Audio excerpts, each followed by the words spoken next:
சரி, நான் கேட்குறேன், ஜெயலலிதா அவர்களுடைய துணையோட மத்தியில் ஆட்சி இருந்தது இல்லாமல் நம்ம பார்த்துருக்கோம். ஆனால் அப்பெல்லாம் கூட இந்த மாதிரி பேச்சு வந்ததில்லை இல்லையா? எங்களுக்கு வந்து நிதி கொடுக்கல, இல்லை மாநிலங்களுக்கு நிதி கொடுக்கல அப்படின்னு. சரிங்க, கொடுக்கலன்றீங்க.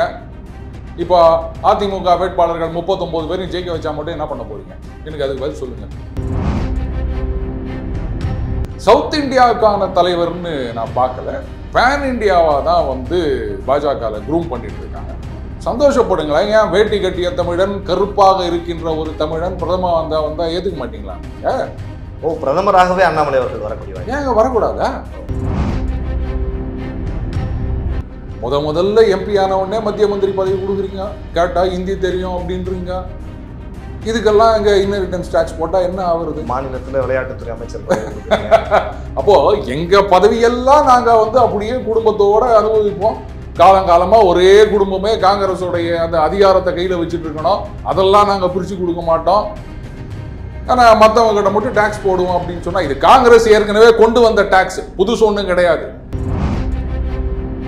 அவங்க வாயை விட்டு மாட்டிக்கினாங்க, இவர் வந்து அதை யூட்டிலைஸ் பண்ணிட்டு வாக்கு அவங்க கிட்ட இருந்து வர்றது வந்து தேர்தல் அரசியல நம்ம அதையும் பார்க்கணும் சார். அந்த ஓட்டு மிஸ் ஆகும்ல, அது நமக்கு ஏதாவது வெற்றியில பாதிப்பு. அப்போ சரி, மோடி அவர்களுக்கு வந்து இந்த மாதிரி பேசினதுனால வெற்றி வாய்ப்பு பாதிக்குமா அப்படின்னா, அப்ப காங்கிரஸ் எதுக்காக இந்த மாதிரி பேசினாங்கன்றது எனக்கு பதில் சொல்லுங்க. அப்போ இங்க 40 பாஜக கிடையாது, ரைட்டா? 18ல் வந்து திருமாவர்கள் வேற பேசியிருந்தாரு. காவிரி இனது நீர் ஆணையம் அமைக்காவிட்டால் எம்பிக்கள் எல்லாம் ராஜினாமா செய்ய வேண்டும் அப்படின்லாம் சொன்னாரு. இன்னைக்கு போயிட்டு என்னன்றாரு, கர்நாடகாவில் இருக்க விசிக்கு அவங்களுக்கு ஏற்ற மாதிரி முடிவு எடுப்பாங்க அப்படின்றாரு. அப்புறம் எதுக்கு வந்து நீங்க தமிழர்களுக்காக கட்சி நடத்தணும்னு நீங்க சொல்லிட்டு இருக்கீங்க? இதுதாங்க வேலை வாய்ப்பு உருவாக்குவது அப்படின்றது. அதை விட்டு எங்க வேலை வாய்ப்பு அப்படின்னா, ஆனா ஒண்ணு சொல்லுவேன், பாஜக ஆட்சிக்கு வந்த பிறகு, மோடி பிரதமர் ஆன பிறகு எனக்கு தெரிஞ்சு கிட்டத்தட்ட ஒரு 1000 பேருக்கு வேலை போயிடுச்சு.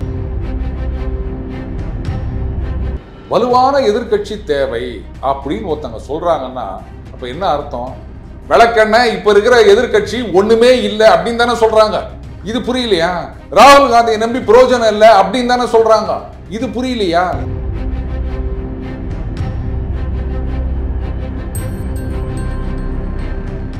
ஜாம்பவான் நேயர்களுக்கு பிரபாகரனின் அன்பு வணக்கம். இன்றைய அரசியல் அரங்கம் நிகழ்ச்சியில நம்மோட இணைந்திருக்கக்கூடிய சிறப்பு விருந்தினர் நம்முடைய ஜாம்பவான் அருண் சார் அவர்கள். வணக்கம் சார். வணக்கம் பிரபாகர். எப்படி சார் இருக்கீங்க? நல்லா இருக்கமா? வழக்கமா ஒரு மாதிரி அதிரடியா வந்திருக்கீங்கன்னு நினைக்கிறேன். இன்னைக்கு பல அதிரடி விஷயங்கள்லாம் பேசுறதுக்கு நேரடியாக நான் இந்த கேள்வியிலிருந்து தொடங்கலாம்னு நினைக்கிறேன் சார். எடப்பாடி பழனிசாமி அவர்கள் தமிழகத்தினுடைய முன்னாள் முதலமைச்சராக இருந்திருக்கிறார். இன்னைக்கு அதிமுகவினுடைய பொதுச் செயலாளர் இருக்கிறார். ரெட்டலை சின்ன அவர்கிட்ட இருக்கு. இத்தனை நாளெல்லாம் கொஞ்சம் அமைதியாக தான் இருந்தார். நாடாளுமன்ற தேர்தல் தொடங்கி கொஞ்சம் பாஜக கிட்ட இருந்து விலகி வந்ததிலிருந்து எதிர்க்காம அப்படியே கொஞ்சம் மறைமுகமாக பேசிக் கொண்டிருந்தார். ஆனால் இப்போ ஒரு 2-3 நாட்களாக நேரடியாக பிரதமர் குறித்து விமர்சிக்கிறார், மத்திய அரசு குறித்து விமர்சிக்கிறார். எவ்வளவு நிதி கேட்டாலும் மத்திய அரசு கொடுக்கறது இல்லை, அது மாதிரியான கருத்துக்கள்லாம் தெரிவிக்கிறார். இந்த மாற்றத்தை நீங்க எப்படி பாக்குறீங்க? என்ன திமுகவுக்கு துணை போறாரோ? இல்லை, நான் என்ன கேட்குறேன், 2021 வரைக்கும் இங்கே முதலமைச்சராக இருக்காரு. அப்பெல்லாம் இந்த மாதிரி வார்த்தையை சொல்லவே இல்லையே. உங்களுக்கு ஞாபகம் இருக்கா? தேர்தலுக்கு கொஞ்ச நாள் முன்னாடி அண்ணன் ஜெயக்குமார் அவர்கள் ஒன்று சொன்னார், பாஜக வந்து செய்த துரோகத்தை எல்லாம் நாங்கள் சரியான நேரத்தில் வெளியிடுவோம் அப்படின்னு. எலெக்ஷனே முடிஞ்சு போச்சுப்பா, இன்னும் ரிலீஸ் பண்ணாமல் இருக்கீங்க. எப்போ தான் அந்த துரோகத்தெல்லாம் ரிலீஸ் பண்ணுவீங்க? சரி, நான் கேட்குறேன், ஜெயலலிதா அவர்களுடைய துணையோட மத்தியில் ஆட்சி இருந்தது இல்லாமல் நம்ம பார்த்துருக்கோம். ஆனால் அப்பெல்லாம் கூட இந்த மாதிரி பேச்சு வந்ததில்லை இல்லையா? எங்களுக்கு வந்து நிதி கொடுக்கல, இல்லை மாநிலங்களுக்கு நிதி கொடுக்கல அப்படின்னு. சரிங்க, கொடுக்கலன்றீங்க. இப்போ அதிமுக வேட்பாளர்கள் 39 பேரையும் ஜெயிக்க வச்சா மட்டும் என்ன பண்ண போறீங்க? எனக்கு அதுக்கு பதில் சொல்லுங்க. நிதியை வாங்கிடுவீங்களா? ஏற்கனவே 2014 அதுக்கப்புறம் 19 இதுலெல்லாம் வந்து இங்கே அப்படியே கிட்டத்தட்ட ஒட்டுக்கா போனாங்க, வாங்க முடியல. திமுக அப்படின்னா கூட அவங்க வந்து நாங்கள் புள்ளி கூட்டணி இருக்குது, அதனால வந்து ஆட்சிக்கு வருவோம், நாங்கள் கொடுப்போம் அப்படின்னு சொல்றாங்க. பாஜக நாங்கள் தான் ஆட்சியில் இருக்கோம், நாங்கள் தான் வரப்போகிறோம் அப்படின்றாங்க. நீங்கள் என்ன பண்ண போறீங்க? இவ்வளோ நாளாக சொல்லாமல் ரிப்பேர் மின்கள் மாதிரி திடீர்னு முடிச்சுக்கணும், ஐயோ மத்திய அரசாங்கம் நிதி கொடுப்பதில்லை அப்படின்னா, அப்படியா சரி ரைட் அப்படின்னு போயிட்டே இருக்க வேண்டியது. இவங்களால ஒன்றும் பண்ண முடியாது. இல்லை, அழுத்தம் கொடுப்போம், நாங்கள் 1.5 கோடி தொண்டர்கள் இருக்கக்கூடிய இயக்கம் அதிமுக, எங்களை யாரும் ஒன்றும் பண்ண முடியாது, எங்களுடைய சப்போர்ட் இல்லாமல் மத்தியிலே எதுவும் பண்ண முடியாதுன்ற அளவுக்கு பேசுகிறாங்க அவருடைய முன்னாள் அமைச்சர்கள். இந்த அழுத்தம் கொடுப்போம், வலியுறுத்துவோம், இதெல்லாம் வந்து பயங்கர ஒரு காமெடி டைலாக் ஆகிப்போச்சு இன்னைக்கு அரசியல்ல. என்னத்த அழுத்தம் கொடுத்து இத்தனை வருஷமா அரசியல்ல சாதிக்காத விஷயத்தையா இனிமே வந்து அழுத்தம் கொடுத்து சாதிக்க போறீங்க? ஜெயலலிதா அவர்கள் மாதிரியான ஒரு லெஜெண்டரி லீடர்ஸ் அவங்கெல்லாம் வந்து சாதிக்காத விஷயத்தை நீங்க சாதிக்க போறீங்களா? ஓ, எம்ஜிஆர் அவர்கள் அந்த உச்சத்தை வந்து யாரும் தொட முடியாது, ரைட்? ஆனா அவர் என்னைக்குமே வந்து நாங்க அழுத்தம் கொடுப்போம், வலியுறுத்துவோம், அந்த மாதிரி நிதி கொடுக்கல அப்படின்லாம் சொன்னதே கிடையாது. இங்க வந்து அவ்வளவு செல்வாக்கு இருந்தாலும் மத்தியில் ஆட்சியில் இருக்கவங்களோட இணக்கமாக போய் வந்து தமிழ்நாட்டுக்கு என்ன தேவையோ அதெல்லாம் வந்து செய்யணும் அப்படின்னு தாங்க அவர் இருந்தார். அப்படி இருக்குச்சு திடீர்னு இன்னைக்கு முடிஞ்சுக்கின்னு, அதுவும் எலெக்ஷன்லாம் முடிஞ்ச பிறகு இந்த டயலாக் இனிமேல் பேசுறது வேஸ்ட்டு.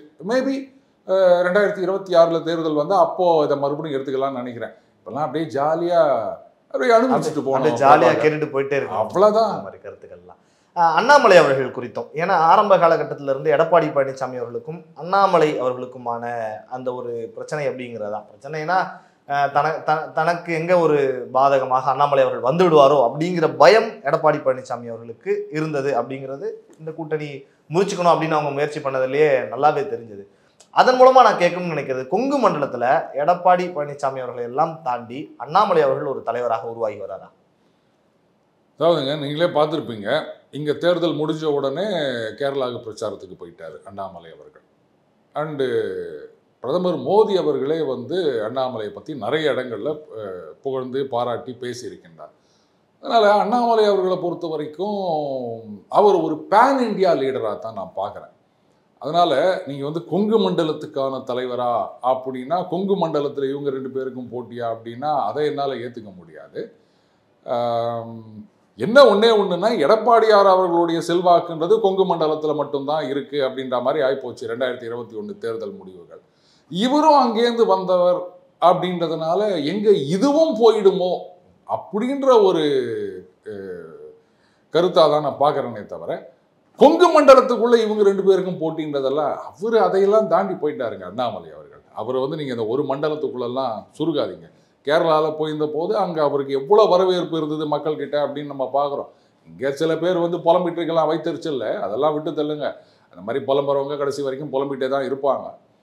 நம்மளுடைய உயரம் என்ன அப்படின்னு ஒவ்வொருத்தருக்கும் தெரியணும். அதனால் எடப்பாடியார் அவர்களை பொறுத்த வரைக்கும் அட்லீஸ்ட் நானே அந்த இடத்துல இருந்தாலும் என்ன ஃபீல் பண்ணுவேன் அப்படின்னா, ஏதோ இங்கே மட்டும்தான் நமக்கு கொஞ்சம் சப்போர்ட் இருந்தது, இப்போ இங்கேருந்து ஒருத்தர் வந்திருக்காரு, ஒரு பேன் இண்டியா லெவலில் பெருசாக பேசப்படுகும் தலைவராக இருக்காரு, அப்போ இதுவும் போயிடுச்சுன்னா என்ன பண்ணுறது? ஸோ அப்படி தான் நான் பார்க்குறேன் பிரபாகர். அந்த ஒரு பயம் எடப்பாடி பழனிசாமி அவர்களுக்கு இருக்கு, கொங்கு மண்டலத்திலேயே நமக்கு ஒன்றும் ஓட்டு விழாது அப்படிங்கிற நிலைமைக்கு வந்துட்டார். நிச்சயமாக இருக்கும். ஏன்னா கொங்கு மண்டலம் மட்டும்தான் அப்படின்னு, இப்போ தமிழகம் முழுக்கும் அப்படின்ற அண்ணாமலை செல்வாக்குன்றதை தாண்டி மற்ற மாநிலங்களுக்கும் போய் கொண்டு இருக்கின்றது இல்லையா? அதனால ஸோ இருக்கிறதையாவது தக்க வச்சுக்கிடமே அப்படின்னு தான் எல்லாரும் வந்து யோசிப்பாங்க. அதனால அது எதிர்ப்பு அப்படின்றது குவைட் நேச்சுரல். கொங்கு மண்டல தலைவர் அப்படி அண்ணாமலை மாறுகிறார் அப்படின்னு ஒரு பக்கம் நம்ம பேசினாலும், நீங்க சொன்னீங்க பேன் இந்தியாவினுடைய தலைவராகவும் முகமாகவும் பாஜக சார்பில் அறியப்படுறாருன்னு. ஆனால் குறிப்பாக தென் மாநிலங்களை குறிவைத்து தென் மாநிலங்களுக்கான தலைவராக அண்ணாமலை அவர்கள் பாரதிய ஜனதா கட்சியால் முன்னிறுத்தப்படுகிறார் அப்படிங்கிற ஒரு பார்வையும் வைக்கப்படுகிறது. கேரளா, ஆந்திரா, கர்நாடகாவில் அண்ணாமலை யார் என்பது கர்நாடகாவில் ஏற்கனவே பலருக்கும் தெரியும். இப்போ கேரளா போயிருக்கார், ஆந்திராவில் அவருடைய பெயர் பேசப்படுகிறார். அப்படிங்கிற ஒரு தென் மாநில தலைவராக பாஜக அண்ணாமலை அவர்களை ஒரு நிலைநிறுத்த முயற்சி செய்கிறதோ? அதாவது சினிமாவையும் அரசியலையும் தமிழ்நாட்டில் பிரிக்க முடியாது. அதனால் இன்றைக்கி ஃபார் அ சேஞ்ச் ஐபிஎல்லை விட்டுட்டு சினிமாவோட கம்பேர் பண்ணி சொல்கிறேன். நம்ம சூப்பர் ஸ்டார் எடுத்துக்கோங்க. அவர் வந்து தமிழ் படங்களில் நடிச்சுட்டு வந்தார். ஆனால் அவர் படத்துக்கு மார்க்கெட்டு எல்லா இடத்துலையும் இருக்குது இல்லையா? அதே மாதிரி இப்போ நம்ம விஜய் படம் எடுத்துக்காங்க, கேரளாவில் நல்ல மார்க்கெட் இருக்குது. அதே மாதிரி ஸோ முதல்ல அந்த சவுத் இந்தியா இந்த மார்க்கெட்டு, அதுக்கப்புறம் பாலிவுட், இப்படி தானே போனோம். ஸோ அந்த மாதிரி அண்ணாமலை அவர்கள் வந்து இன்ஃபேக்ட் நான் சில சமயங்கள் சில கேஸுக்காக கேரளா போகும்போது அங்கெல்லாம் பார்க்குறவங்க கேட்குற முதல் கேள்வி, இப்போ எலெக்ஷன் போது இல்லை, நான் சொல்கிறது 1 வருஷம் 1.5 வருஷத்துக்கு முன்னாடியே அண்ணாமலை எப்படி இருக்கார், அவருடைய சான்சஸ் எப்படி இருக்குது, இப்படி தான் கேட்குறாங்க.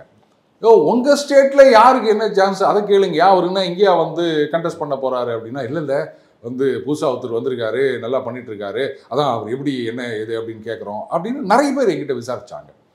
அப்போது இது வந்து பிகினிங் தான் இல்லையா? ஏன்னா எடுத்த உடனே சவுத் இந்தியாவில் மட்டும்தான் நம்ம இது பண்ண முடியும். அதுக்கப்புறமா தான் வந்து ஹிந்தி படம், அதுக்கப்புறம் ஹாலிவுட் படம், நம்ம ரஜினி மாதிரின்னு வச்சுக்கோங்களேன்.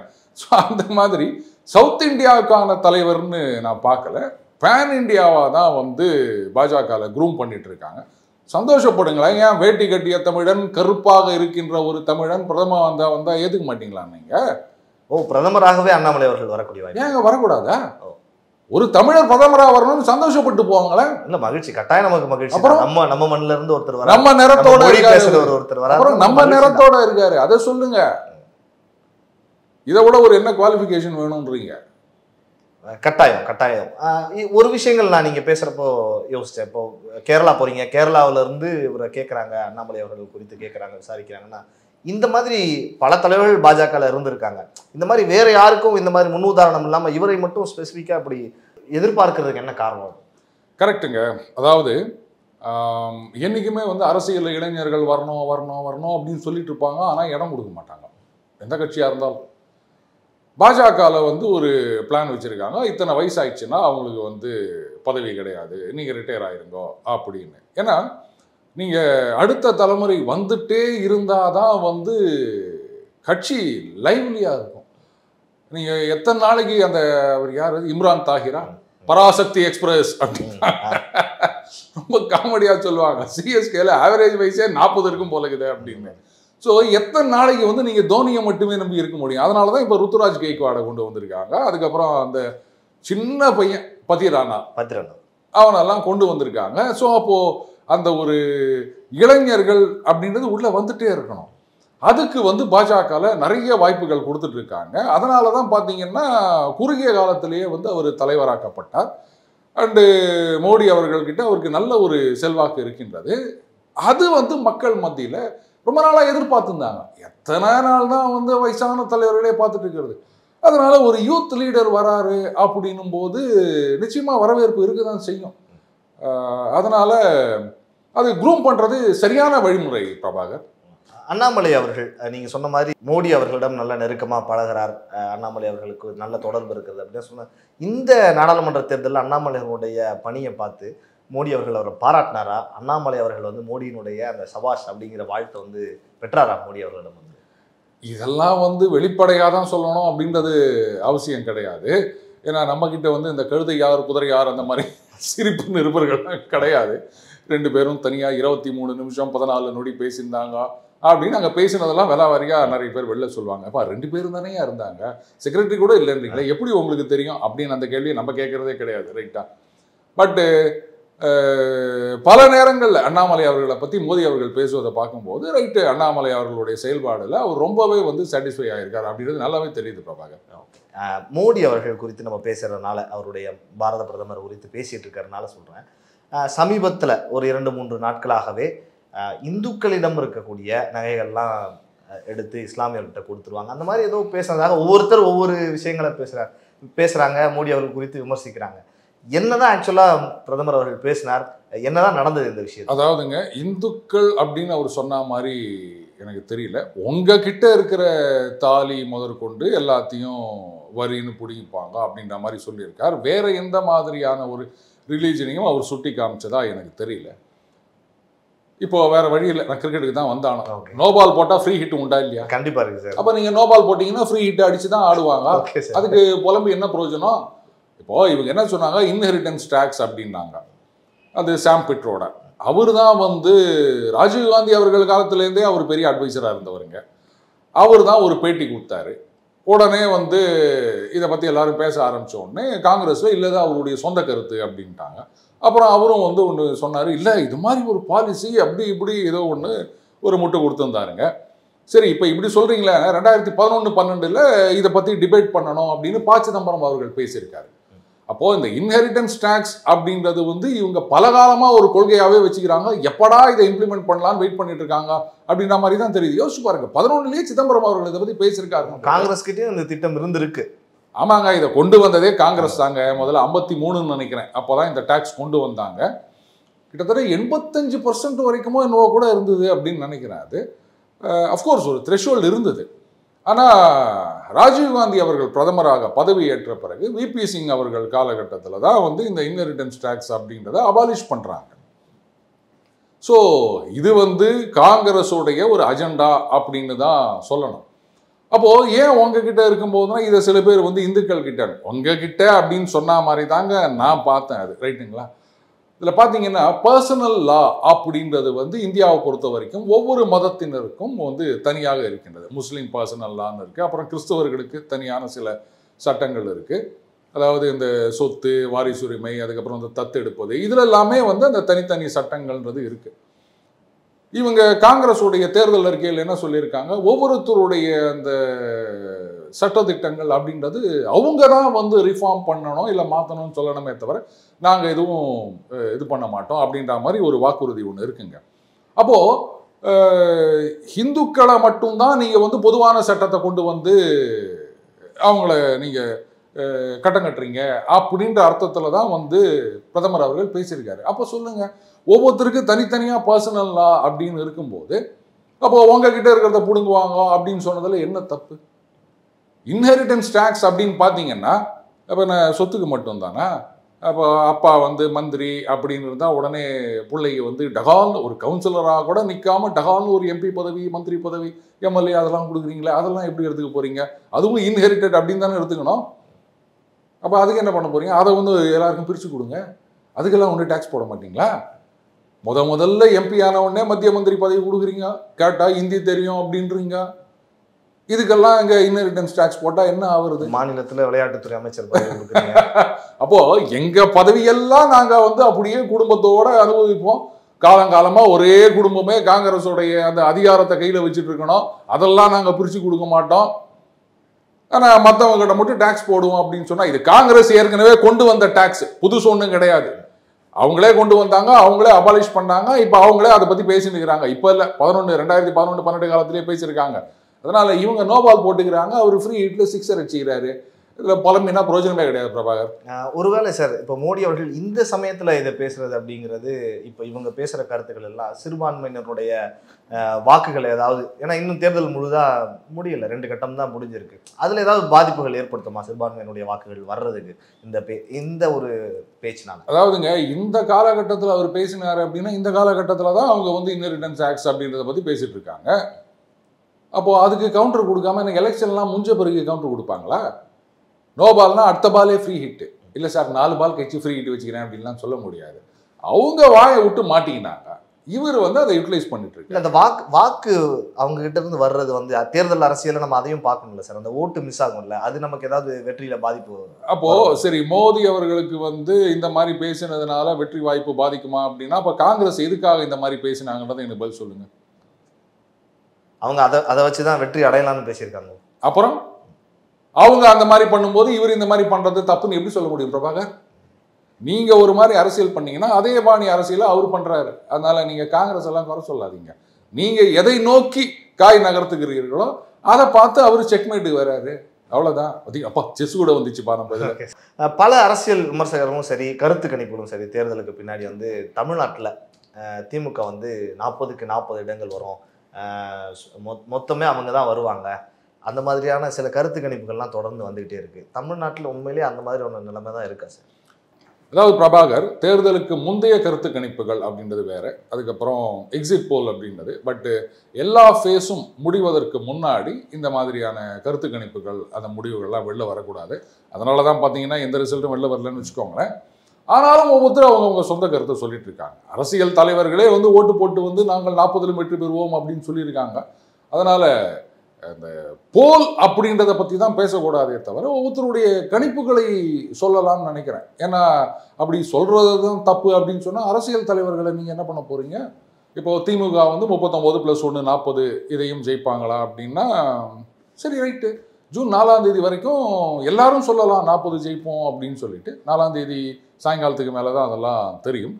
பட் ஜெயிச்சு என்ன பண்ண போகிறீங்க, அதுதான் கேள்வி. மொத்தத்தில் புள்ளி கூட்டணி 273, 275, 300 ஜெயிக்குமா? ஜெயிச்சாதான் இந்த 40க்கு பிரயோஜனம். இல்லாட்டா வழக்கம் போல 2014, 19 மாதிரியே தான். ஆனால் ஜெயிச்சும் பிரயோஜனம் இல்லை. இல்லை, ஆட்சிக்கு வருவது மட்டும் இல்லை, 2004லேருந்து கூட்டணி ஆட்சியில் தான் இருந்தாங்க. அப்போ என்ன பிரயோஜனம் வந்தது அப்படின்றது மறந்து போச்சு. யாராவது ஞாபகப்படுத்தினா நல்லா இருக்கும். 10 வருஷம் கூட்டணியில் ஆட்சியில் இருந்தவங்கள மந்திரி பதவிகள் மட்டும்தான் கட்சிது. அது கட்சியில் இருக்கவங்களுக்கு, மற்றபடி உங்களுக்கு எனக்கும் என்ன கட்சிது அப்படின்னு தெரியல. அட்லீஸ்ட் அதை சொன்னாலாவது ஓ அப்போ இவங்க ஆட்சியில் இருந்தால் இதெல்லாம் செய்வாங்களா அப்படின்னு நம்ம நம்பலாம். ஆனால் அந்த காவிரி பிரச்சனைக்கு தீர்வு காணப்பட்டது அப்படின்றது வந்து பாஜக ஆட்சியில் தான். அப்போது இங்கே 40 பாஜக கிடையாது, ரைட்டா? ஏன்னா 18 வந்து திருமாவர்கள் வேற பேசியிருந்தாரு. காவிரி நிதி நீர் ஆணையம் அமைக்காவிட்டால் எம்பிக்கள் எல்லாம் ராஜினாமா செய்ய வேண்டும் அப்படின்லாம் சொன்னார். இன்னைக்கு போயிட்டு என்னன்றாரு, கர்நாடகாவில் இருக்க விசிக்கு அவங்களுக்கு ஏற்ற மாதிரி முடிவு எடுப்பாங்க அப்படின்றாரு. அப்புறம் எதுக்கு வந்து நீங்கள் தமிழர்களுக்காக கட்சி நடத்தணும்னு நீங்கள் சொல்லிட்டு இருக்கீங்க? கர்நாடகத்தில் இருக்கவங்க கர்நாடகத்துக்காக பேசுவாங்க அப்படின்னா அப்போ உங்கள் கட்சியே அந்த மாதிரி தான் பேசணும் போது அப்போ அங்கே இருக்க சிஎம் அப்படி தான் பேசுவார். அப்போ என்ன தண்ணி இனிமேல் வராதுன்ற முடிவுக்கே வந்துட்டாங்களா இந்த புள்ளி கூட்டணியில் இருக்கவங்க எல்லாரும்? அங்கே திருப்பி சொல்லிட்டு இருக்கிறாங்க, நாங்கள் ஆட்சிக்கு வந்தால் மேற்கே தோத்துவில் அணை கட்டுவோம் அப்படின்றாங்க. நீங்கள் யாரும் அதை எடுத்து குரலே கொடுத்தா மாதிரி தெரியல. இவங்க கூட்டணியில் இருக்காங்க, கூட்டணியில் இருக்காங்க, ஆனால் எதிர்த்து மட்டும் குரல். ஆமாம், இவர் வேற சொல்லிட்டே வந்துட்டார்ல திருமாவர்கள். அவங்க கட்சியே வந்து அப்போ கர்நாடகத்துக்கு ஆதரவாக தான் பேசும் அப்படின்னும் போது அப்புறம் புள்ளி கூட்டணியில் இருக்க மற்றவங்களாம் என்ன பண்ணுவாங்க? இதை தான் நான் சொல்லின்னு இருக்கிறேன். காங்கிரஸ் மத்தியில் ஆட்சிக்கு வந்துச்சுன்னு சொன்னால் காவிரி தண்ணி ஒரு சொட்டு தண்ணி கூட கொடுக்க முடியாது அப்படின்றாரு சித்தராமையா அவர்கள். இப்போ அந்த அணையை கட்ட போகிறாங்க, அதுக்கு வேற ஒருத்தர் வந்து முட்டு கொடுக்க வந்தார். இது பாருங்க, அணை கட்டினா வந்து இன்னும் நிறைய தண்ணியை சேமிக்கலாம், நிறைய தண்ணி வரும்னு அவர் சித்தராமையா என்ன சொன்னார்? அணை கட்டிட்டு பெங்களூருக்கு தண்ணி கொடுப்போம் அப்படின்றாரு. அப்போ நமக்கெல்லாம் மண்ணு தான் அள்ளணும்னு நினைக்கிறேன் காவிரியில், வேற வழியே கிடையாது பிரபாகர். மண் அள்ளணும்னு நீங்கள் சொன்னதுனால கடந்த 4-5 நாட்களாக அமலாக்கத்துறை அதிகாரிகள் குறிப்பாக 5 மாவட்ட ஆட்சியர்களை வந்து நீதிமன்றமே கூப்பிட்டு வச்சு ஆஜராக சொல்லி விசாரணை பண்ணிக்கிட்டு இருக்காங்க. என்ன சார் மணல் அள்ளுறதுல தமிழகத்தில் அப்படி என்னெல்லாம் நடந்துட்டு இருக்கு? நிறைய முறைகேடுகள் நடந்திருக்குன்னு சொல்கிறாங்க. என்ன நடந்துருக்கு? அதாவதுங்க, ஏகப்பட்ட குற்றச்சாட்டுகள் அண்ணன் சீமான் அவர்கள் முதற்கொண்டு எல்லாரும் சொல்லிட்டு இருக்காங்க. கனிம வளம் கடத்தப்படுகின்றது, இந்த மாதிரி மண் அள்ளுவது காமிக்கிறது ஒரு அளவு, பட் அள்ளுவது அதிகமான அளவு அப்படின்ற குற்றச்சாட்டு ரொம்ப வருஷமாக இங்கே இருந்துட்டு இருக்குதுங்க. இதில் கோர்ட்டில் ரொம்ப அழகாக கேட்டாங்க, கலெக்டரை வர சொன்னோம் அப்படின்னா அவங்க போயிட்டு ஆஜராக வேண்டியது தானே, இதுக்கு வந்து அரசாங்கம் இன்னத்துக்கு வரணும் அப்படின்லாம் கேட்டாங்க. இப்போ போயிருக்காங்க. பட்டு இடியில் என்னன்னு கேட்டிங்கன்னா, அங்கே வந்து உண்மைகளை நீங்கள் தெரிஞ்சு வச்சுக்கினே அதுக்கு மாறாக ஏதாவது ஸ்டேட்மெண்ட் கொடுத்தாலோ இல்லை தெரிஞ்சு வச்சுட்டு பொய்யான தகவல்களை கொடுத்தாலோ அதுவே வந்து ஒரு அஃபென்ஸ் மாதிரி எடுத்துகிட்டு போவாங்க. ஸோ அதனால தான் வந்து இடி விசாரணைனா பொதுவாக எல்லாருமே பயப்படுறாங்க அப்படின்னு நினைக்கிறேன். இது இந்த வெயிலை விட எலெக்ஷன் முடியட்டும், ஒன்றும் நல்லாவே சூடு பிடிக்கும் பிரபாகர். இந்த மணல் மேட்டர் வந்து பயங்கரமாக சூடு பிடிக்கும். மணல் மட்டும் இல்லை, எல்லாமே சூடு பிடிக்கும். பாருங்களேன், எல்லாமே சூடு. என்ன சார் ஏதோ புள்ளி வச்சு பேசுகிற மாதிரி இருக்குது சார். ஏதோ புள்ளி கூட்டணி அவங்களுக்கு போய் நான் புள்ளி வைக்க முடியுமா? அவங்களே ஏற்கனவே புள்ளி வச்சுக்கிறாங்க, 4 புள்ளி, ஐ புள்ளி, என் புள்ளி, டி புள்ளி, ஐ புள்ளி அப்படின்னு. அதுக்கப்புறம் நான் எங்கே வைக்கிறது புள்ளி? ஓகே சார், இன்னொரு பெரிய விஷயம் பேசணும்னு நினைக்கிறேன். ரீடிஸ்ட்ரிபியூஷன் அப்படிங்கிற ஒரு விஷயத்தை வந்து இந்த தேர்தல் அறிக்கையில் பார்க்க முடியுது. அதில் என்ன சொல்ல வராங்க? அதில் என்ன விஷயங்கள் அவங்க வந்து மக்களுக்கு கடத்த வராங்க? ஒரு விஷயம் சொல்லணும் பிரபாகர், நம்ம உலக நாயகன் அவரும் ராகுல் காந்தி அவர்களும் கிட்டத்தட்ட 3/4 மணி நேரம் 1 மணி நேரம் ஏதோ பேசினாங்கன்னு நினைக்கிறேன். அவர் யூடியூப் சேனல்லாம் கூட போட்டிருந்தாரு. இவரை சந்திச்சதுனால அவர் அப்படி ஆயிட்டாரா, இல்லை 2 பேரும் அப்படித்தான் அப்படின்றதுனால அவ்வளோ நேரம் பேசியிருந்தாங்களா அப்படின்னு எனக்கு ஒரே கன்ஃபியூஷனாக இருக்குது. ஏன்னா நம்ம உலகநாயகன் பேசுறது பல நேரத்தில் புரியாது, அவர் ட்வீட்டு போட்டால் சுத்தமாக புரியாது, கவிதைக்கு மண்டை பிச்சுக்கலாம். நம்ம அண்ணன் ராகுல் காந்தி அவர்கள் சொல்றதும் அப்படித்தான் இருக்குது. அதாவது ரிசோர்ஸஸ் இதை வந்து கணக்கெடுப்பாராம், ஏதோ எக்ஸ்ரே எடுப்பாராம், கேஸ்ட் சென்சஸ் எடுப்பாராம், அதுக்கப்புறம் இந்த ரிசோர்ஸஸ் எல்லாம் 90% ஆஃப் த பீப்புளுக்கு வந்து பிரித்து கொடுக்கணும் அப்படின்னு சொல்லியிருக்காரு. எனக்கு ஒரே ஒரு ஆசை, நடக்குமான்னு தெரியல. அவர் அதை இப்படி இங்கே உட்கார வச்சு ஒரே ஒரு கேள்வி, எதை நீங்கள் டிஸ்ட்ரிபியூட் பண்ண போறீங்க அதை எனக்கு சொல்லுங்க. ரிசோர்ஸஸ் அப்படின்னா எப்படி இந்தியாவில் இருக்க எண்ணெய் கிணறெல்லாம் பிரித்து கொடுக்க போறாரா, இல்லை தங்க சுரங்கம் இல்லை இருக்கிற கம்பெனிகள்லாம் தேசிய உடைமை ஆக்கிட்டு அதெல்லாம் எல்லாருக்கும் பிரித்து கொடுக்க போறாரா, மலையெல்லாம் உடைச்சி தனித்தனியாக கொடுத்துருவார். அது ஏற்கனவே இங்கே நிறைய பேர் கான்ட்ராக்ட் எடுத்துருக்கிறாங்க, அதில் நீங்கள் குறுக்க வரக்கூடாது. இந்த மாமூல் வாழ்க்கையை பாதிக்கிற மாதிரிலாம் கேள்வி கேட்காதீங்க பிரபாகர். இல்லை அரசு வேலை வாய்ப்புகள் இதை வந்து பிரித்து கொடுக்க போறாரா அப்படின்னா, ஏற்கனவே இடஒதுக்கீடு இங்கே இருக்கின்றது. இந்தியாவில் ஒட்டுமொத்த வேலை அப்படின்னு நீங்கள் எடுத்துட்டீங்கன்னா அரசு வேலை வாய்ப்பு எத்தனை % இருக்கும்னு நினைக்கிறீங்க? நீங்கள் 1% பிரபாகர், ஒன்லி 1%. மீதி எல்லாம் வந்து சுயதொழில், விவசாயம், தனியார் துறை, இந்த மாதிரி வேலைகள் தானே தவிர இந்த ஆர்கனைஸ்டு செக்டார் எடுத்துட்டீங்கன்னா அரசாங்க வேலை வாய்ப்புகள் அப்படின்றது 1%. அப்போ அந்த 1% வேலை வாய்ப்பை நீங்க 90% மக்களுக்கு பிரிச்சு கொடுக்க போறீங்களா? எப்படிங்க இதெல்லாம் நடக்கிற காரியமா? ஸோ அவர் என்ன சொல்ல வரார் அப்படின்றது அவருக்கே தெரியலங்க. அநேகமா பக்கத்துல ஜெயராம் ரமேஷ் அவர்கள் உட்காந்துன்னு நீங்க அங்க அப்படி சொன்னீங்க, இங்க இப்படி சொன்னீங்க அப்படின்னு ஏதாவது எடுத்து கொடுத்தா கிளாரிட்டி கிடைக்கும்னு நினைக்கிறேன். பட் ஒரு விஷயம் நிச்சயம், நீங்க ராகுல் காந்தி அவர்கள்கிட்டயே போயிட்டு எதை டிஸ்ட்ரிபியூட் பண்ண போறீங்க, எப்படி பண்ண போறீங்க அப்படின்னு கேளுங்க.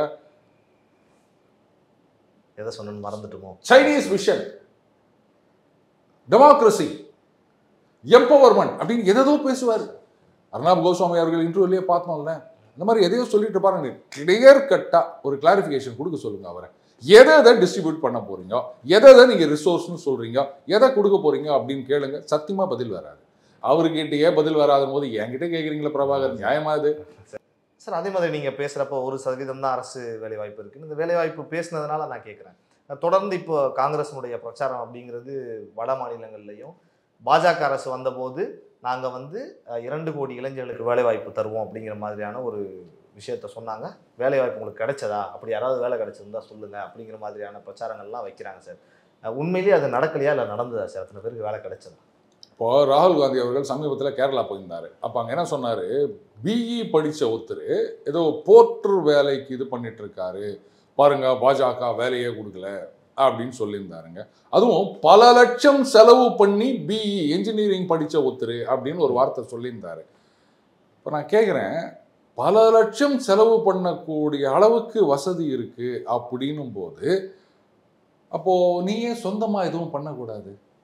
சரி, பாஜக வேலை கொடுக்கல அப்படின்னு சொல்றீங்களே, அப்பன்னா இந்தியா முழுக்க இத்தனை வருஷமா மத்திய அரசாங்கம் மட்டும்தான் வேலை வாய்ப்பை உற்பத்தி பண்ணிட்டு இருக்குதா? மாநில அரசாங்கத்துக்கு பொறுப்பே கிடையாதா? நீங்க என்ன பண்றீங்க? அப்புறம் எதுக்குங்க மாநிலத்தில் ஒரு அரசாங்கம்னு இருக்குது? தொழிற்சாலைகளை கொண்டு வருகின்றோம். இந்த குளோபல் இன்வெஸ்டர் மீட் நம்ம முதலமைச்சர் என்ன சொன்னாரு, அந்த வின்ஃபாஸ்டா ஏதோ ஒரு வியட்நாம் கம்பெனி, அவங்க வந்து இந்த இவி அதெல்லாம் தயாரிக்க போகிறாங்க, இத்தனை 1000 வேலை வாய்ப்பு வரப்போகின்றது அப்படின்னு சொன்னார். இப்போ அது கூட ஏதோ ஒரு குழப்பமாக இருக்குது, அது இருந்துட்டு போட்டோம். அப்போது இதெல்லாம் என்ன கணக்கு? சொல்ல போனீங்கன்னா மத்திய அரசாங்கம் வேலை வாய்ப்பை உருவாக்குகின்றது அப்படின்றத விட இந்த மாதிரி தொழிற்சாலைகள் வருவதற்கான சூழலை உருவாக்க வேண்டும். இந்த வெளிநாட்டு முதலீடுகள் வரணும், அங்கே இருக்க நிறுவனங்கள்லாம் இந்தியாவில் போய் இன்வெஸ்ட் பண்ணலாம்ப்பா, இங்கே போய் கம்பெனி ஆரம்பிக்கலாம்ப்பா அப்படின்றதுக்கான ஒரு கட்டமைப்பு வசதிகள், இந்த இன்ஃப்ராஸ்ட்ரக்சர், இந்த போர்ட் வசதிகள், இங்கே எக்ஸ்போர்ட் பண்ணுறதுக்கு சாலை வசதிகள், இதை ஃபெசிலிட்டேட் பண்ணுறது தான் பெரும்பாலும் மத்திய அரசாங்கத்தோட வேலை. அவங்க அந்த மாதிரி பண்ணுறாங்கன்னும் போது அதை யூட்டிலைஸ் பண்ணிக்கின்னு வாங்க எங்கள் ஸ்டேட்டுக்கு வாங்க, இங்கே நாங்கள் இது பண்ணுறோம் அது பண்ணுறோம், எங்கே இவ்வளோ ஃபெசிலிட்டி இருக்குது அப்படின்னு சொல்லி தொழிற்சாலைகளை வரவழைக்க வேண்டியது மாநில அரசாங்கத்தின் வேலை. அப்புறம் வந்து வேலை வாய்ப்பு கொடுக்கணும் அப்படின்னா நான் சென்ட்ரல் கவர்மெண்ட் மட்டும் தான் கொடுக்கணும், அப்போ ஸ்டேட் கவர்மெண்ட்டுக்கு எதுக்கு இருக்கீங்க அப்படின்னு கேட்டால் என்ன பதில் சொல்வார்? எத்தனை வருஷமா இவங்க வந்து சென்ட்ரல் கவர்மெண்ட் ஆட்சியில் இருந்தாங்க, அப்போ எத்தனை பேருக்கு வந்து வேலை கொடுத்தாங்க? 2 கோடி பேருக்கு வேலை கொடுப்பாங்கன்னு சொல்றாங்களே, 2 கோடி பேருக்கும் கவர்மெண்ட் வேலை கொடுக்கணும்னு சொல்லலை. யோசிச்சு பாருங்க, 2 கோடி பேருக்கு வேலை கொடுத்துருந்தா என்ன ஆகுறது? கவர்மெண்ட் ஆஃபீஸு கட்டுறதுக்கே இடம் பத்தாது. சுயதொழில் தொடங்க வேண்டும், முத்ரா லோன் கொடுத்துக்கிறாங்க. எத்தனை லட்சம் பேர் கொடுத்துருக்காங்க? இந்தியா முழுக்க கோடிக்கணக்கான பேர் அந்த லோன் வாங்கியிருக்காங்க. தமிழகத்தில் எத்தனை லட்சம் பேர் வாங்கியிருக்காங்க? ஏங்க எதுக்குங்க நான் போயிட்டு பாருங்க, 46 வயசுல கவர்மெண்ட் வேலையை விட்டு வந்தவன் நான். இன்னும் 14 வருஷம் சர்வீஸ் இருக்கு, எதுக்கு வரணும்? தேவையில்லை. அந்த மாதிரி எல்லாரும் சொந்த காலில் நிற்கணும்னு யோசிக்கணும். திருப்பி எல்லாரும் கவர்மெண்ட் வேலைன்னு சரிவிட்டு வருவாங்க. நமக்கு நாமே முதலாளி, அதுதான் சரியான வேலையா இருக்கு. இப்போ 50,000 ரூபா ப. சிதம்பரம் கூட கேட்டார், என்னங்க வந்து 50,000 கொடுக்குறீங்க, 50,000 வச்சு என்ன பண்ணுவாங்கன்னு. கரெக்டு, உங்களுக்கு வந்து கோடிகள் 100 கோடிகள் அதுதான் கணக்கு. ஒரு தட்டு வண்டியில் காய்கறி விற்கிறவங்க போய் காய்கறி வாங்கணும்னா 2,000 ரூபா இல்லை 1000 ரூபாய்க்கு காய்கறி வாங்கணும். கையில் காசு இருக்காது, என்ன பண்ணுவாங்க? தண்டல் வாங்குவாங்க. கரெக்டா? அதுக்கு வட்டி கட்டணும். இப்போ அந்த தண்டல் இல்லாமல் உனக்கு 50,000 ரூபா லோன் கொடுக்குறாங்கப்பா, அவ்வளோ வேணாமா 10,000 ரூபா கொடுக்குறாங்கப்பா அப்படின்னா நான் சொந்தமாக ஒரு தள்ளுவண்டி வாங்கிக்கிறேன், அதுக்கப்புறம் அதில் ஒரு 2,000 ரூபா 3,000 ரூபா காய்கறி வாங்கிட்டு வரேன் நான். இப்போ அது கந்து வட்டி கிடையாது, அதிகமான வட்டி கிடையாது, பேங்க் வட்டி தான், குறைந்த வட்டி. அப்போ என்ன ஆகும்? என் கையில் நிறைய காசு நிற்குதா? என் குடும்பத்தை நான் பார்க்கலாமா? என் பிள்ளைங்களுக்கு நல்லா படிக்க வைக்கலாமா? இதுதாங்க வேலை வாய்ப்பு உருவாக்குவது அப்படின்றது. அதை விட்டு எங்க வேலை வாய்ப்பு அப்படின்னா, ஆனா ஒண்ணு சொல்லுவேன், பாஜக ஆட்சிக்கு வந்த பிறகு, மோடி பிரதமர் ஆன பிறகு எனக்கு தெரிஞ்சு கிட்டத்தட்ட ஒரு 1000 பேருக்கு வேலை போயிடுச்சுங்க. எதனால சார் திடீர்னு ஒரு அதாவது காங்கிரஸ் எம்எல்ஏ எம்பிக்களா இருந்தாங்க, அவங்களுக்கு எல்லாம் வேலை போயிடுச்சு. இனிமே எப்ப கிடைக்கும்ன்ற ஒரு கஷ்டத்துல இருக்காங்க. இதை ஒன்னா நான் ஏத்துப்பேன். ஸோ மோடியால் வேலை போயிருக்கு, 1000 வேலை போயிருக்கு கிட்டத்தட்ட. இதை ஒத்துக்கணும். காங்கிரஸுக்கு ஆமா, எம்எல்ஏ எம்பிக்களா ரொம்ப வருஷமா இருந்தாங்க, அவங்களுக்குலாம் சுத்தமா வேலை போயிடுச்சு. இனிமே அது கிடைக்கும்ன்ற நம்பிக்கை கூட இல்லாம இருக்காங்க. அதனாலதான் அவங்க என்ன பண்ணிட்டாங்க, இந்த கம்பெனில இருந்தா வேலைக்கு ஆகும்னு சொல்லிட்டு பாஜக வந்து சேர்ந்துக்கிறாங்க. என்ன கேட்டா, பாஜக கூடிய விரைவிலேயே முன்னாள் காங்கிரஸ் அணி அப்படின்னு ஒன்று ஆரம்பிச்சிருவாங்க போல. இது ஒரு அணியை தனியா, இளைஞர் அணி, விவசாயிகள் அணி அப்படின்ற மாதிரி முன்னாள் காங்கிரஸ் அணி அப்படின்னு அவங்களே கிட்டத்தட்ட ஒரு 20% 30% இருப்பாங்க போல இருக்குது. ஏன்னா அவங்களுக்கு தெரிஞ்சு போச்சு, இந்த கம்பெனி வேலைக்கு இருந்தால் சம்பளமே கொடுக்க மாட்டாங்க, வேலையும் இருக்காது, எப்போ இழுத்து முடுவாங்களோ தெரியல அப்படின்ட்டு கவாலி இன்னொரு கம்பெனி சுவிட்ச் ஓவர் ஆயிடுறாங்க. ரெஸ்யூமே நிறைய வச்சிருப்பாங்க அப்படின்னு நினைக்கிறேன். இறுதியா ஒரே ஒரு கேள்வி கேட்கணும்னு நினைக்கிறேன் சார். இப்போ இந்த தேர்தல் பிரச்சாரத்துல ஒரு குற்றச்சாட்டை புத்தாம்போக்குவா பேசுறாங்க. என்னன்னா அடுத்து மீண்டும் 3வது முறையாக பாரதிய ஜனதா கட்சியோ மோடி அவர்கள் பிரதமராகவோ வந்தா அடுத்து தேர்தலே நடக்காது அப்படின்ற மாதிரி மேடைக்கு எதிர்கட்சிகள் பேசிக்கிட்டு இருக்காங்க. அந்த மாநில அரசுகள்ல சில எதிர்கட்சிகளும் சரி, காங்கிரஸ் உட்பட. அந்த மாதிரி ஏதாவது சாத்தியம் இருக்கா சார் அவங்க பேசுறது? அதாவது தேர்தல் நடக்காதுன்னு இல்லை, தேர்தல் நடக்கும், எதிர்கட்சிகளை தேடணும். இப்போ சமீபத்தில் எக்கனாமிக்ஸ் பத்திரிகையில் ஒரு பெரிய ஆர்டிகல் போட்டிருந்தாங்க, இந்தியாவுக்கு ஒரு வலுவான எதிர்கட்சி தேவை அப்படின்னு போட்டுட்டு கீழே அண்ணன் அரசியல் ஞானி ராகுல் காந்தி அவர்கள் படத்தை போட்டிருந்தாங்க. இதை வேற மிட்டாய் மாமாக்கள்லாம் ஷேர் பண்ணிக்கிட்டு பார்த்தீங்களா என்ன அழகாக சொல்லியிருக்காங்க அப்படின்னு. அதாவது அந்த ஒரு வெறுப்புணர்ச்சி, காழ்ப்புணர்ச்சி அப்படின்றதுனால அந்த மூளை வேலை செய்யலை அப்படின்னு நினைக்கிறேன். வலுவான எதிர்கட்சி தேவை அப்படின்னு ஒருத்தங்க சொல்றாங்கன்னா அப்ப என்ன அர்த்தம்? விளக்கெண்ண இப்ப இருக்கிற எதிர்கட்சி ஒண்ணுமே இல்லை அப்படின்னு தானே சொல்றாங்க. இது புரியலையா? ராகுல் காந்தியை நம்பி பிரயோஜனம் இல்லை அப்படின்னு தானே சொல்றாங்க. இது புரியலையா? இன்னும் வேகமா செயல்படணும், பத்தல என்னத்த செயல்படுறது? ஆர்சிபி இன்னும் வேகமா வெற்றி பெறணும்னு சொல்ற மாதிரி இது. நீங்க என்னதான் ஆனாலும் அவ்வளவுதான் அவங்க, புரியுதா? அந்த மாதிரி இருக்கு. ஆர்சிபி நிலைமையில தான் இருக்காரு ராகுல் காந்தி. அதுக்கும் கீழே ஆர்சிபியாவது ஏதோ கோலி இருக்காருங்க, அட்லீஸ்ட் அவர் மட்டுமாவது அங்க பெர்ஃபார்ம் பண்ணிட்டு. ராகுல் காந்தி கோலி கூட இல்லையா, அவர் கோலியின் மாதிரி தான் நினைச்சிட்டு இருக்காங்க அவங்க, விராட் கோலின்னு சொல்லிட்டு காங்கிரஸ்ல. இது உங்களுக்கே கொஞ்சம் ஓவரா தெரியல? இல்ல சார், நான் கேட்கிறேன் சார் உங்ககிட்ட. அப்படி இல்லையா? அப்படி பார்த்தா இது எங்க ஒருத்தர் இருக்காரு, நான் தான் அடுத்த சூப்பர் ஸ்டார், அந்த பட்டம் தான் எனக்கு வேணும் அப்படின்னு கூட சொல்லியிருந்தாரு, பவர் ஸ்டார். அந்த மாதிரி தான் அது நினச்சிக்கலாங்க. இப்போ எங்கள் வீட்டில் பார்த்தீங்கன்னா எங்கள் ஒய்ஃப் கூட சொல்லுவாங்க, ஆனால் அவங்க சொல்ல மாட்டாங்க. பொதுவாக வீட்டில் மனைவிகள் ஆஹா எங்கள் வீட்டுக்காரர் தான் உலகத்திலேயே ரொம்ப புத்திசாலி அப்படின்வாங்க. அவங்க சொல்லலாம், மற்றவங்க சொல்லணும்ல. இவருடைய ஸ்ட்ரைக் ரேட்டு என்ன சொல்லுங்க. கோலின்னு எடுத்துக்கிட்டீங்கன்னா ஆர்சிபி ஜெயிக்காட்டா கூட இண்டிவிஜுவலா அவருடைய சாதனைகள் இவ்வளோ இருக்கு, இத்தனை சிக்ஸர் அடிச்சுக்கிறாரு, இவ்வளோ ஸ்ட்ரைக் ரேட் இருக்குது, இவ்வளோ ரன் அடிச்சுக்கிறாரு அப்படின்னு டெய்லி அந்த மேட்ச் நடக்கும்போது போடுறாங்க. இவருடைய ஸ்ட்ரைக் ரேட் என்னன்னு சொல்லுங்க. நடைபயணம் இந்தியா முழுவதும் நடையாங்க, போன இடத்துல எல்லாம் காங்கிரஸ் கட்சி ஊத்திக்கிச்சு, பாஜக சொல்லிக்கிறாங்க வாங்க வாங்க எங்க ஸ்டேட்டுக்கு வாங்கன்னு சொல்லிட்டு இருக்கிறாங்க. அமேதி அங்கேயே தோத்து போட்டாரு அவரு. காங்கிரஸ் கட்சியை ரிவைவ் பண்றதுக்கு இவர் தலைமையில் நடந்த தேர்தல்களை எத்தனை தோல்விகள், கவலையே படுறது கிடையாது. ஏன்னு கேட்டீங்கன்னா அந்தந்த மாநில நிர்வாகிகள் என்ன பண்ணுவாங்க, தோத்து போயிட்டாங்கன்னு சொன்னா உடனே பதவியை ராஜினாமா பண்ணிடுவாங்க. தோல்விக்கு பொறுப்பேற்று நான் பதவியை ராஜினாமா செய்கிறேன் அப்படின்னு. ஜெயிச்சு போட்டாங்க காங்கிரஸ் அப்படின்னு சொன்னா சோனியா காந்தி அம்மையார், ராகுல் காந்தி இவர்களது முயற்சியால் காங்கிரஸ் கட்சி வெற்றி பெற்றது அப்படின்னு அந்த வெற்றிக்கனியை அவர்களுக்கு சமர்ப்பித்து விடுவார்கள். இவங்க எதுவுமே பண்ணியிருக்க மாட்டாங்க. ஸோ அப்படித்தான் ஓடி இருக்குதுன்னு வச்சுக்கோங்களேன் காங்கிரஸ். இது அங்கே இருக்கவங்களுக்கும் தெரியும், ஆனால் வேற வழி இல்லை, அப்படியே ஜால்ரா ஆட்சின்னு இருக்க வேண்டியது தான். என்னைக்காவது ஒரு நாள் பிஜேபி தப்பு பண்ணி பதவி விட்டு போகாதா அப்படின்னு காத்துனுக்கிறாங்க. அப்படி ஏதாவது நடந்தால் கூட காங்கிரஸ் வர முடியாது, மற்ற கட்சிகள் தான் அங்கே ப்ரிடாமினண்ட்டாக இருப்பாங்க. அது அவங்க ரியலைஸ் பண்ணதா தெரியல பிரபாகர். காங்கிரஸ் அவ்வளோதான் காலின்னு இந்த தேர்தலோட முடிந்து ஆவலையா? ஓ சொல்லிட்டீங்க. தேர்தல் இருக்கு சார், 2வது 3வது கட்டம் 4வது கட்டம்லாம் இருக்குல்ல சார், அதில் ஏதாவது வாய்ப்பு இருக்காங்க? இது எப்படி இருக்குன்னா, வரும்போது விக்கி என்கிட்ட கேட்டான், சார் ஆர்சிபி ஃபைனலுக்கு வந்துருமா சார் அப்படின்னு. ரொம்ப குசும்பு உனக்கு அப்படின்னு. அந்த மாதிரி இருக்கு நீங்க கேட்கறது பிரபாகர். ஓகே சார், பார்ப்போம் வரக்கூடிய தேர்தல் முடிவுகள் அப்படிங்கிற தேர்தல்லாம் முடியட்டும். ஜூன் 4ஆம் தேதி தெரிஞ்சிடும் என்ன நடக்க போகுது அப்படிங்கிறது. பல விஷயங்கள் அண்ணாமலை அவர்கள் தொடங்கி பிரதமர் மோடி அவர்கள் வரை, ராகுல் காந்தி, காங்கிரஸினுடைய நிலைமைன்னு பல விஷயங்கள் எங்களோடு ஜாம்பவான் அரங்கிற்கு எங்களுடைய ஜாம்பவான் அருண் சார் வந்து நிறைய விஷயங்களை பகிர்ந்து கொண்டார். உங்களுக்கு ஜாம்பவான் சார்பாகவும் இந்த பிரபாகரன் சார்பாகவும் மனமார்ந்த நன்றி. நன்றி பிரபாகர். நன்றி.